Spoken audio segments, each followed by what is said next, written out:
Welcome to T SAT. This is Eshwar Kumar. ఈ వీడియోలో మనం తెలంగాణ సంబంధించినటువంటి కరెంట్ అఫైర్స్ని ఏప్రిల్ 2026కి సంబంధించిన అంశాలను ఇన్ డీటెయిల్గా డిస్కస్ చేసుకోబోతూ ఉన్నాం. తెలంగాణ రాష్ట్రంలో ఒక కొత్త పార్టీని ఏర్పాటు చేస్తూ ఉన్నారు. సో దాని పేరు మనం తీసుకుంటే తెలంగాణ రక్షణ సేనగా చెప్తూ ఉన్నాం. సో దానికి సంబంధించి మరి ఇండియన్ పాలిటీ పాయింట్ ఆఫ్ వ్యూలో, ఇండియన్ కాన్స్టిట్యూషన్ పాయింట్ ఆఫ్ వ్యూలో ఈ కాంపిటేటివ్ ఎగ్జామ్స్కి సంబంధించినటువంటి అంశాన్ని మనం ఏం తెలుసుకోవాలి అనేటువంటి ఆస్పెక్ట్స్లో మనం కంటెంట్ని డిస్కస్ చేద్దాం. సో ఇక్కడ మనకి ఫైనల్గా కవిత గారు టీఆర్ఎస్ పార్టీ పేరుకి election commission of India green సిగ్నల్ని ఇవ్వడం జరిగింది.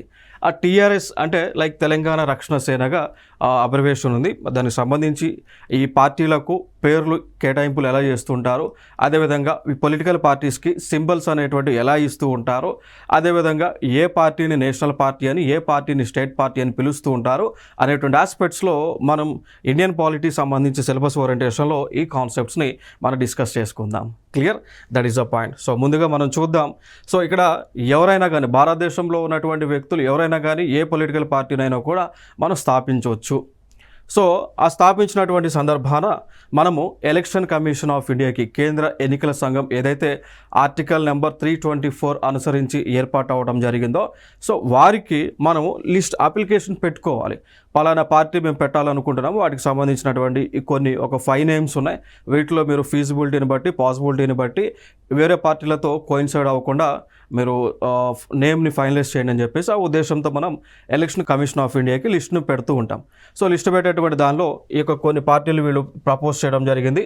లైక్ తెలంగాణ ప్రజా జాగృతి అని, తెలంగాణ జాగృతి అని, తెలంగాణ రక్షణ సేన అని, తెలంగాణ రాష్ట్ర జాగృతి అని, తెలంగాణ ప్రజాశక్తి అనేటువంటి పేర్లను అప్లికేషన్లో వారు అప్లై చేసుకోవడం జరిగింది ఎలక్షన్ కమిషన్ ఆఫ్ ఇండియాకి.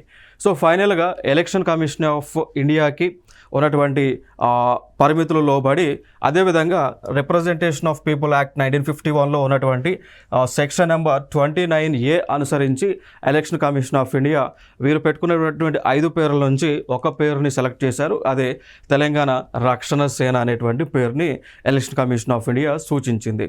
ఇక దాని తర్వాత ఈ పేరుని సంబంధించి పలానా వ్యక్తులకు ఈ పార్టీ ఏదైతే ఉందో దానికి ఈ నేమ్ని సూచిస్తూ ఉన్నాం, దీన్ని ఫైనలైజ్ అనుకుంటున్నాము అని చెప్పేసి ఎలక్షన్ కమిషన్ ఆఫ్ ఇండియా ద్వారా వివిధ దినపత్రికలలో అడ్వర్టైజ్మెంట్స్ ఇవ్వాల్సి ఉంటుంది.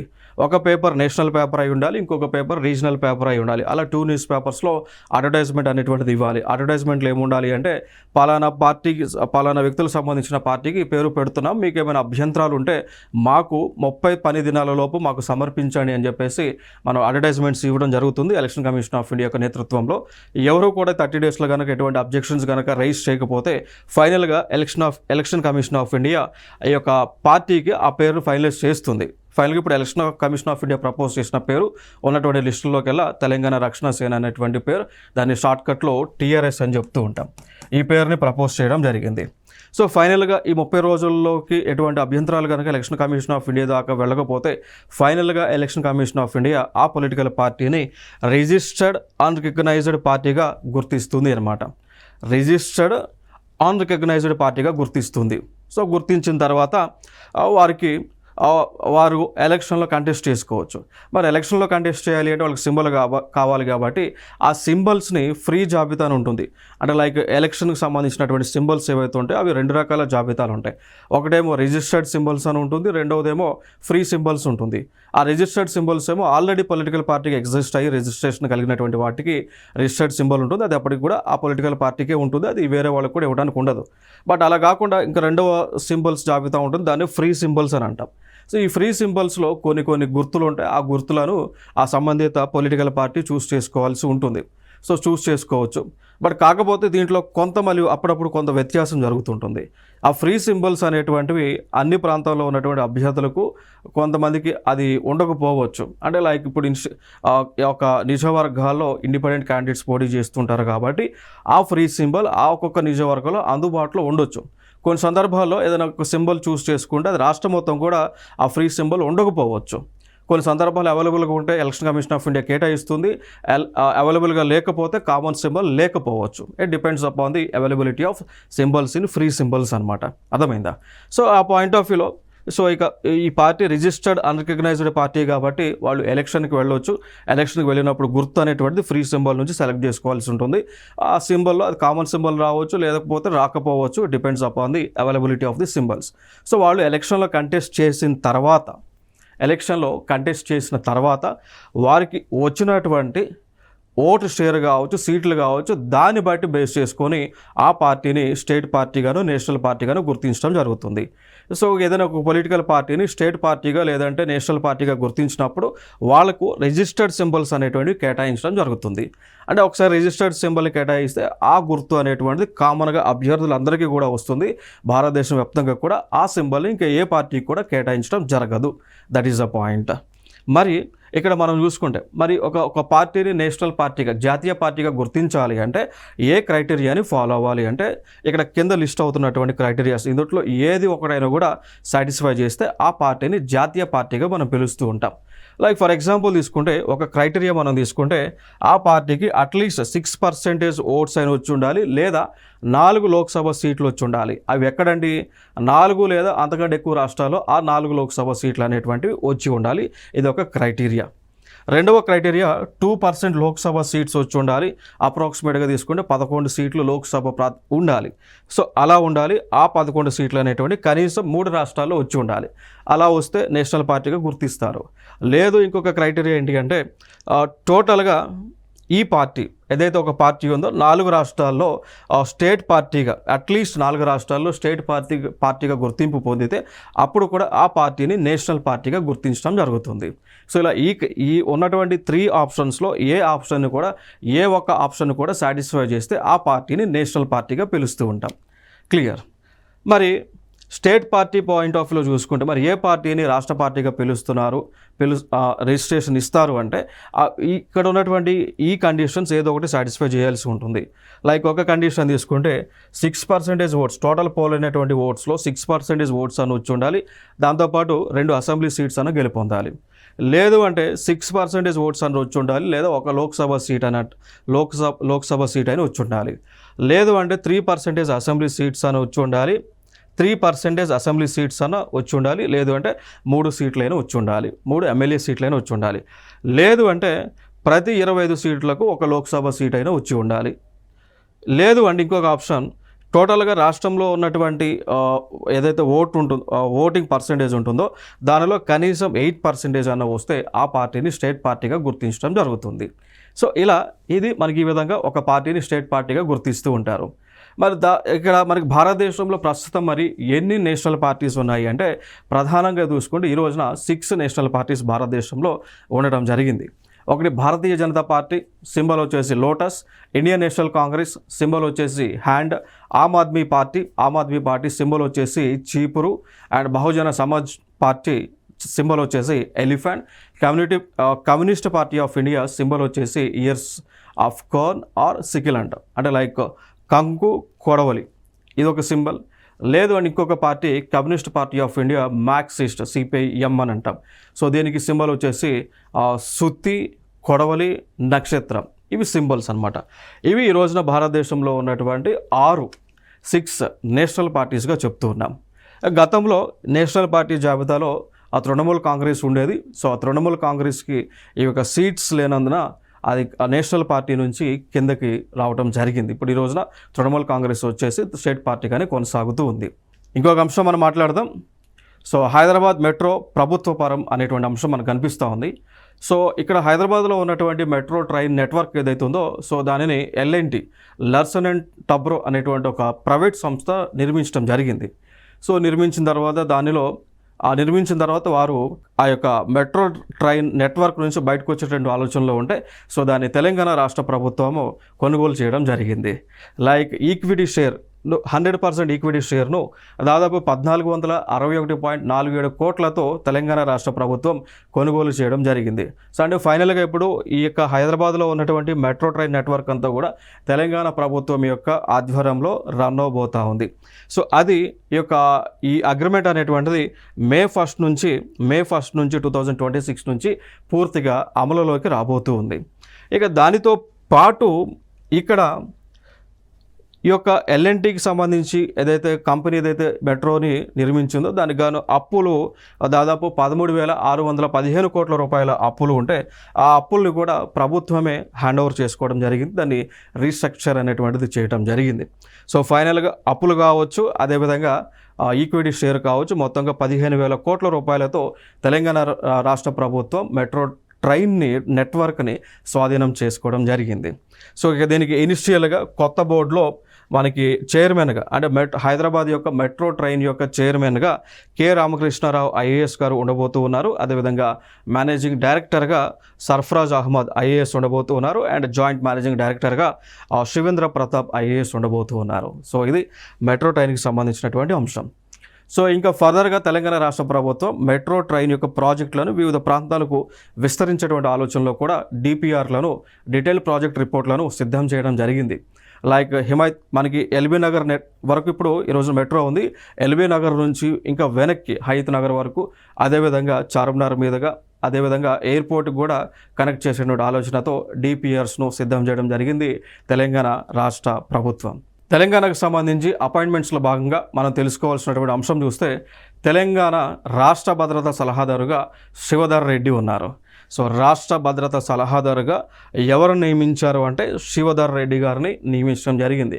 వీరు గతంలో తెలంగాణ రాష్ట్రానికి డీజీపీగా విధులను నిర్వహించడం జరిగింది. మరి వీరు రాష్ట్ర భద్రతా సలహాదారుగా దాదాపు 3 సంవత్సరాల పాటు పదవిలో ఉండటం జరుగుతుంది. వీరు తెలంగాణ రాష్ట్రానికి సంబంధించినటువంటి శాంతి భద్రతలు కావచ్చు, అదేవిధంగా తెలంగాణ రాష్ట్రంలో నేరాలను నియంత్రించటము, అదేవిధంగా నార్కోటిక్స్ అంటే డ్రగ్స్ని నియంత్రించేటువంటి కార్యక్రమాలన్నీ కూడా తెలంగాణ రాష్ట్ర వ్యాప్తంగా వీరు చేయబోతూ ఉన్నారు. ఏప్రిల్ 24న భారతదేశ వ్యాప్తంగా కూడా నేషనల్ పంచాయతీరాజ్ డేని నిర్వహించుకోవడం జరిగింది. సో ఏప్రిల్ 24న ఏదైతే మనం నేషనల్ పంచాయతీరాజ్ డేగా నిర్వహించుకున్నామో ఆ రోజున కేంద్ర ప్రభుత్వంలో ఉన్నటువంటి పంచాయతీరాజ్ మంత్రిత్వ శాఖ వారు ఒక నివేదికను, ఒక సూచికను రిలీజ్ చేయడం జరిగింది. మరి సూచిక ఏంటి అంటే పంచాయతీ అభివృద్ధి సూచిక అని మనం పిలుస్తూ ఉంటాం. సో దీనిని పంచాయతీ అభివృద్ధి సూచిక అడ్వాన్స్మెంట్ ఇండెక్స్ 2.0 అని చెప్తూ ఉంటాం. సో దీన్ని రిలీజ్ చేశారు. మరి దీని ప్రకారము, నివేదిక ప్రకారం భారతదేశంలోనే అత్యుత్తమ పంచాయతీగా తెలంగాణ రాష్ట్రంలో సంగారెడ్డి జిల్లాలో ఉన్నటువంటి విట్టునాయక్ తాండాని అత్యుత్తమ పంచాయతీగా ప్రకటించడం జరిగింది. అంటే లైక్ సింపుల్ క్వశ్చన్స్ ఎలా వస్తుంటాయి అంటే భారతదేశంలోనే అత్యుత్తమైనటువంటి పంచాయతీ ఏది అని అడుగుతూ ఉంటారు. సో దానికి ఆన్సర్ విట్టునాయక్ తాండా. రాష్ట్రం వచ్చేసి తెలంగాణ రాష్ట్రం, జిల్లా వచ్చేసి సంగారెడ్డి జిల్లా. సో ఇది ఇక్కడ ఇంపార్టెంట్ ఇన్ఫర్మేషన్.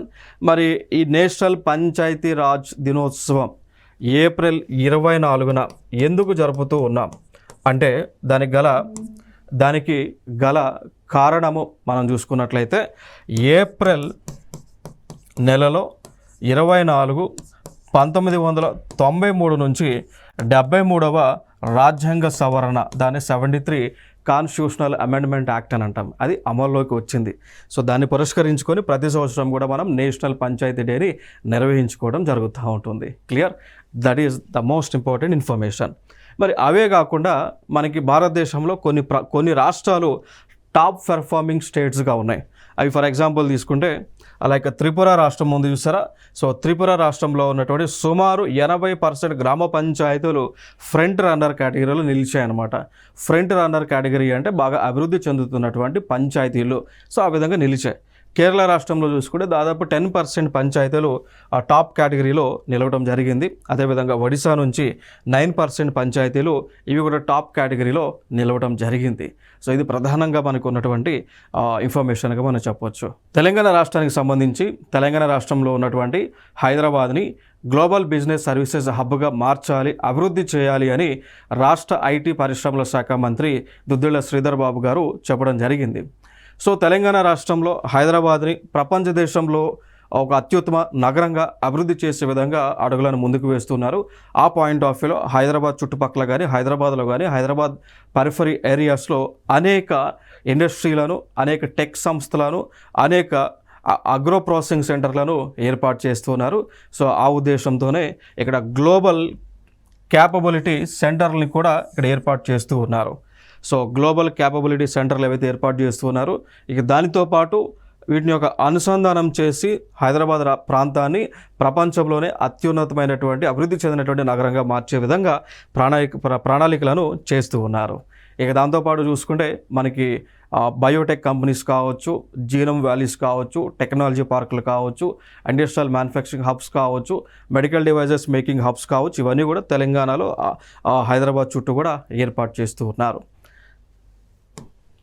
ఇక దానితో పాటు లైక్ గ్లోబల్ క్యాపబిలిటీ సెంటర్లను కేవలం బ్యాక్ ఆఫీస్ ఆపరేషన్లకి పరిమితం కాకుండా స్ట్రాటజిక్ ఇన్నోవేషన్స్, హై వాల్యూ ప్రొడక్టివిటీకి కేంద్రాలైన గ్లోబల్ వాల్యూ సెంటర్లుగా మార్చాలని కాంప్రహెన్స్ రోడ్ మ్యాప్ను సిద్ధం చేస్తున్నామని రాష్ట్ర ఐటీ పరిశ్రమల శాఖ మంత్రి దుద్దిళ్ల శ్రీధర్ బాబు గారు స్పష్టం చేయడం జరిగింది.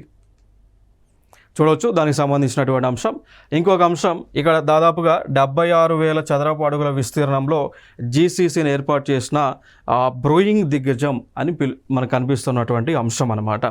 సో ఇలా ఏర్పాటు చేసి వీళ్ళందరూ కూడా టెక్నాలజీని కొత్త కొత్త ఆవిష్కరణలు చేయడం, దానికి ఆర్టిఫిషియల్ ఇంటెలిజెన్స్ని ఉపయోగించడము, క్లౌడ్ కంప్యూటింగ్ని ఉపయోగించడము, మెషిన్ లెర్నింగ్ని ఉపయోగించడం, ఇలా టెక్నాలజీలను ఉపయోగించి హైదరాబాద్ని ప్రపంచంలోనే అత్యున్నత రాష్ట్రంగా మార్చబోతూ ఉన్నారు. తెలంగాణ రాష్ట్రానికి చెందినటువంటి మాజీ డీజీపీ గారు ఒక పుస్తకాన్ని రిలీజ్ చేశారు. ఆ డీజీపీ గారు వచ్చేసి శివధర్ రెడ్డి గారు. సో వీరు రిలీజ్ చేశారు. ఆ పుస్తకం యొక్క టైటిల్ మనం చూసుకుంటే transforming cyber crime policing in India 2024-2025 అనేటువంటి ఒక బుక్ని రిలీజ్ చేశారు. మరి పాయింట్ ఆఫ్ వ్యూ ఎటువంటి క్వశ్చన్స్ వస్తాయంటే, ఇటీవల transforming cyber crime policing in India 2024 and 2025 అనేటువంటి పుస్తకాన్ని ఎవరు రిలీజ్ చేశారు? శివధర్ రెడ్డి. సో వీరు ఎవరు? సో తెలంగాణ రాష్ట్రం యొక్క మాజీ డైరెక్టర్ జనరల్ ఆఫ్ పోలీస్. మరి ఇప్పుడు ప్రస్తుతం డైరెక్టర్ జనరల్ ఆఫ్ పోలీస్ ఎవరు అంటే సివి ఆనంద్ గారు. సో వీరు డీజీపీగా ఛార్జ్ తీసుకోవడం జరిగింది. తెలంగాణ రాష్ట్రంలో బాల్ పంచాయత్ ప్రారంభించడం జరిగింది.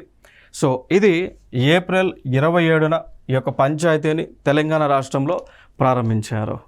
సో దీని ద్వారా ఏం చేయబోతూ ఉన్నారు అంటే, తెలంగాణ రాష్ట్రంలో ఉన్నటువంటి బాలులు కావచ్చు, బాలికలు కావచ్చు, బాలికలకు బాలులకు కావాల్సినటువంటి సంక్షేమ కార్యక్రమాలు అందించడము, దాంతోపాటు ఎవరైతే పిల్లలు గర్ల్స్ అండ్ బాయ్స్ పిల్లలు ఎవరైతే ఉన్నారో, చిల్డ్రన్ ఎవరైతే ఉన్నారో వారు ఎదుర్కొంటున్నటువంటి సమస్యలు ఏవైతే ఉన్నాయో సమస్యల యొక్క పరిరక్షణ, వాళ్ళకి సమస్యల నుంచి వారిని ప్రొటెక్ట్ చేయటము, వాళ్ళకి కావాల్సినటువంటి ఎడ్యుకేషనల్ ఫెసిలిటీస్ని అందించడము, ఎవరైతే ఆర్ఫన్స్గా అనాథలుగా ఉంటారో వారిని చేరదీయటము, వారికి ప్రాపర్ ఎడ్యుకేషన్ అందించడము, దాంతోపాటు వారికి కావాల్సినటువంటి న్యూట్రిషనల్ ఫుడ్ని అందించే విధంగా తగు చర్యలు తీసుకోవాలనే ఉద్దేశంతోనే ఈ బాల పంచాయతీని ప్రారంభించడం జరిగింది. సో దీనిని ఇనిషియల్గా ఆ పోస్టర్ని లాంచ్ చేసినటువంటి వ్యక్తి మహిళా భద్రత విభాగం యొక్క డీజీ అయినటువంటి చారు సిన్హా గారు దీన్ని రిలీజ్ చేయడం జరిగింది. సో ఫైనల్గా బాలుర యొక్క అభ్యున్నతి కోసం, వారి యొక్క డెవలప్మెంట్ కోసం, వారి యొక్క ఆరోగ్య సంక్షేమం కోసం తీసుకొచ్చినటువంటి ఒక కాన్సెప్టే బాల్ పంచాయత్ అనేటువంటి ఒక కాన్సెప్ట్. ఎవరు ప్రారంభించారు? మహిళా భద్రత విభాగం యొక్క డైరెక్టర్ జనరల్ అయినటువంటి చారు సిన్హా గారు ప్రారంభించడం జరిగింది. తెలంగాణలో స్వీయ జనగణన షురు అనేటువంటి అంశం కనిపిస్తూ ఉంది.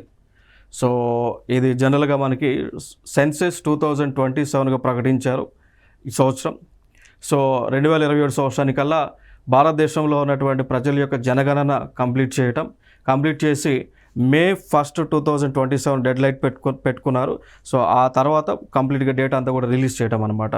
సో ఆ డేటాకు సంబంధించి సెల్ఫ్ డేటాని ఇచ్చే విధంగా ఒక పోర్టల్ని తీసుకొచ్చున్నారు.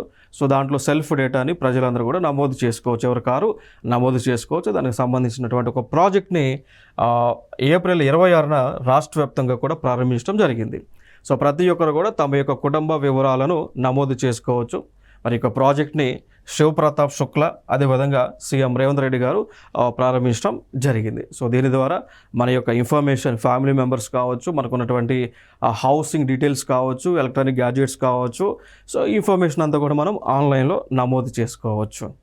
ఇంకా ప్రతి సంవత్సరం కూడా ఈ సెన్సెస్ అనేటువంటి డేటా ఏదైతే ఉందో, అంటే లైక్ ఈ సెన్సెస్ డేటా మరి ఎన్ని సంవత్సరాలకు ఒకసారి క్యాలిక్యులేట్ చేస్తూ ఉంటారంటే ఫర్ ఎవ్రీ 10 years అనమాట. ప్రతి 10 సంవత్సరాలకు జనగణన డేటాని కలెక్ట్ చేస్తూ ఉంటారు. మరి జనగణన కలెక్ట్ చేసేటువంటి ఒక మినిస్ట్రీ ఏది అంటే మినిస్ట్రీ ఆఫ్ హోమ్ అఫైర్స్గా మనం చెప్పవచ్చు. So ministry of home affairs అనేటువంటి వారు మన భారతదేశంలో ప్రతి ప్రాంతంలో కూడా జనగణన చేస్తూ ఉంటారు. అలా ఫైనల్గా సెన్సెస్కి జనగణనకి నోడల్ మినిస్ట్రీ అనేటువంటి వారు ఎవరు అంటే ministry of home affairs. So వీళ్ళు నోడల్ మినిస్ట్రీగా ఉన్నారు. క్లియర్. సో ఇది మనకి ఇక్కడ ఇంపార్టెంట్ అయినటువంటి అంశం. ఎమ్మెల్సీలుగా ఇద్దరి అభ్యర్థులకు ఆమోద ముద్ర వేసినటువంటి గవర్నర్. సో ఫైనల్గా ఎమ్మెల్సీలుగా ఎవరిని నియమించారు అంటే అజారుద్దీన్, అదేవిధంగా ప్రొఫెసర్ కోదండరామ్ గారిని గవర్నర్ కోటా కింద ఎమ్మెల్సీలుగా వీరిని నియమించడం జరిగింది. మరి దీనికి సంబంధించి ఇక్కడ Indian polity and Indian constitution point of వ్యూలో మనం తెలుసుకోవాల్సినటువంటి అంశాలు ఏమేమని ఒకసారి మనం చూద్దాం. ఇక్కడ లైక్ ఇవన్నీ కూడా ఇండియన్ పాలిటీకి ఇంపార్టెంట్ అయినటువంటి అంశం. ఏంటి అంటే మనకి మన చట్టాల్లో ఉన్నటువంటి అంశాల ప్రకారం భారతదేశంలో ఏ రాష్ట్రంలో అయినా కూడా ఏ వ్యక్తినైనా కూడా 6 months 6 నెలలు మినిస్టర్గా అతన్ని అపాయింట్ చేయవచ్చు. So as per the constitution of India any person can be selected and appointed as minister for any portfolio in any state of India. So అలా ఒక వ్యక్తిని మనం 6 నెలలు 6 monthsగా మినిస్టర్గా తను బాధ్యతలు నిర్వహించేలాగా మనం ఆ యొక్క అధికారాలను ఇవ్వచ్చు యాజ్ పర్ ది కాన్స్టిట్యూషన్. అయితే దీంట్లో ఏముంది అంటే లైక్ 6 నెలల్లోపు ఆ వ్యక్తి ఎవరినైతే మంత్రిగా నియమించబడుతుంటారో ఆ వ్యక్తి 6 నెలలలో ఆ రాష్ట్రంలో ఎమ్మెల్యేగానో లేదంటే ఎమ్మెల్సీగానో గెలవాల్సి ఉంటుంది. అంటే ఎమ్మెల్యేగా అంటే ఎలక్షన్లు కంటెస్ట్ చేసి గెలవాల్సి ఉంటుంది. ఎమ్మెల్సీ అంటే అపాయింట్ చేయబడవచ్చు, ఏదో ఒక కోటా కింద తనని అపాయింట్ చేయించుకోవచ్చు. సో అలా ఈ ఒక వ్యక్తి ఎమ్మెల్యేగానో అదేవిధంగా ఎమ్మెల్సీగానో నియమించుకోవచ్చు అనమాట. అంటే లైక్ తను ఎమ్మెల్యేగా గెలవడమో ఎమ్మెల్సీగా అపాయింట్ చేయబడవచ్చు. సో ఇలా 6 monthsలో కనుక చేస్తే తనకి ఆ మినిస్టర్ పోస్ట్ అనేటువంటిది కంటిన్యూ అవుతుంది. ఒకవేళ 6 monthsలో కనుక తను ఎమ్మెల్యే అవ్వలేదు లేదా ఎమ్మెల్సీ కూడా అవ్వలేదు అంటే ఆ 6 months టెన్యూర్ అయ్యే టైంకి deemed to be resigned as minister అని ఉంటుంది. సో అంటే మరి అలా మినిస్టర్ పదవి అయిపోతుంది కదా 6 monthsలో. ఒక ఎమ్మెల్యే కానీ ఎమ్మెల్సీ కానీ అవ్వకపోతే he has to be resigned. మళ్ళీ తనని రీఅపాయింట్గా మినిస్టర్గా చేయవచ్చు అంటే మళ్ళీ చేయవచ్చు. సో అదే వ్యక్తిని మళ్ళీ మినిస్టర్గా ఉంచవచ్చు, మళ్ళీ సెలెక్ట్ చేసుకోవచ్చు. 6 months అనేటువంటిది మళ్ళీ కంటిన్యూ అవ్వచ్చు. ఆ 6 monthsలో మళ్ళీ ఎమ్మెల్యేగాను ఎమ్మెల్సీగాను గెలిస్తే కనుక ఆ మినిస్టర్షిప్ అనేటువంటిది కంటిన్యూషన్ అవుతుంది. లేని ఎడల అక్కడ నుంచి డీమ్డ్ టు బి రిజైన్ అనేటువంటి ఉద్దేశం అనమాట. సో ఇది ఈ అంశానికి సంబంధించి మన ఇండియన్ పాలిటీ పాయింట్ ఆఫ్ వ్యూలో తెలుసుకోవాల్సినటువంటి అంశాలు. అంటే ఇక్కడ మనకి ప్రతి కాన్సెప్ట్ కూడా మనం ఇన్ డీటెయిల్గా చెప్తూ ఉన్నాం. ఏదైనా ఒక అంశం న్యూస్లో ఉంది అంటే అది ఎందుకు న్యూస్లో ఉంది, మరి అది న్యూస్లో ఉన్నప్పుడు కాంపిటేటివ్ ఎగ్జామ్స్కి ఏమైనా ఇన్ఫర్మేషన్ అవసరమా, దాని నుంచి ఏమైనా నేర్చుకోవాలనేది కూడా చెప్తూ ఉన్నాం. సో ఇది న్యూస్లో ఉంది, సో జస్ట్ న్యూస్లో ఉంది. మరి రెలవెంట్లో బ్యాక్గ్రౌండ్లో ఉన్న ఇన్ఫర్మేషన్ ఏంటి ఇది. సో ఇది మనం తెలుసుకోవాలి.